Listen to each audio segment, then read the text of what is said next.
اور اٹھے خدا کو منانے چلے۔ بسم اللہ الرحمن الرحیم۔ 40 نصیحتوں میں تیسری نصیحت، اگر کوئی گناہ ہو جائے تو فوراً توبہ کر لے۔ جب انسان اللہ تعالیٰ کی معرفت و عظمت کے مد نظر تمام گناہوں سے بچنے کی ممکن کوشش کرنے لگتا ہے تو اللہ تعالیٰ اس کو ضرور کامیابی نصیب فرماتے ہیں اور اپنی خاص مدد اس کے ساتھ شامل حال فرماتے ہیں۔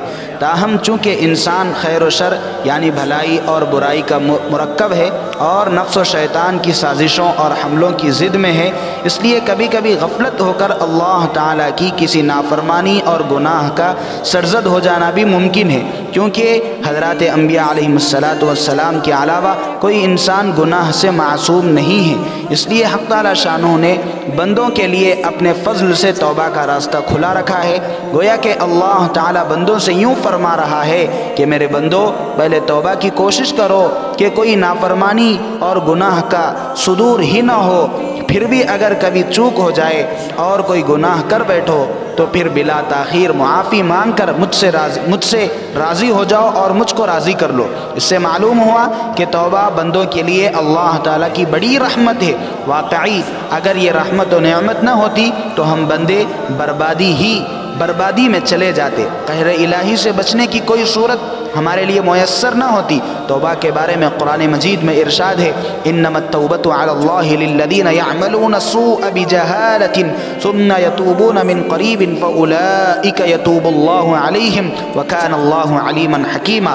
اللہ نے توبہ قبول کرنے کی جو ذمہ داری لی ہے وہ ان لوگوں کے لیے ہے جو نادانی سے برائی کر ڈالتے ہیں پھر جلد ہی توبہ کر لیتے ہیں، چنانچہ اللہ تعالیٰ ان کی توبہ قبول کر لیتا ہے، اور اللہ ہر بات کو خوب جاننے والا ہے، حکمت والا بھی ہے۔ اس سے بھی آگے بڑھ کر ارشاد خداوندی ہے، الا من تاب وآمن وعمل صالحا فاولئک یبدل اللہ سیئاتہم حسنات وکان اللہ غفورا رحیما۔ ہاں، مگر جو کوئی توبہ کر لے، ایمان لے آئے اور نیک عمل کرے تو اللہ تعالیٰ ایسے لوگوں کی برائیوں کو نیکیوں میں تبدیل کر دے گا، اور اللہ بہت بخشنے والا بڑا مہربان ہے۔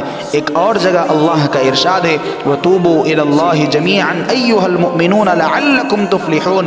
اور اے مومنو، تم سب اللہ کے سامنے توبہ کرو تاکہ تمہیں فلاح نصیب ہو، یعنی کامیابی نصیب ہو۔ میرے عزیز دوستو، ان آیت مبارکہ سے معلوم ہوتا ہے کہ آدمی اگر اپنی نادانی اور نفس و شیطان کے بہکاوے میں آ کر حق تعالیٰ شانہ جیسے عظیم و کریم رب کی نافرمانی کر بیٹھے اور گناہ کا مرتکب ہو جائے تو اسے مایوس ہونا نہیں چاہیے۔ ندامت اور شرمندگی کے ساتھ اور قبولیت کے پورے یقین کے ساتھ دست دعا اٹھا کر معافی مانگ لینی چاہیے کہ اے کریم اللہ، میں تیری عظمت کا حق ادا کرنے میں ناکام ہو گیا ہوں، مگر میں کہاں جاؤں سوائے تیرے کوئی میرا نہیں ہے، پس تجھ ہی سے درگزر کی التجا کرتا ہوں، تیرے ہی حضور گڑ گڑاتا ہوں، مجھے معاف فرما دے۔ تو اللہ تبارک و تعالیٰ فوراً معاف فرما دیتے ہیں اور آدمی کا دل اس گناہ کی ظلمت سے پاک و صاف ہو جاتا ہے۔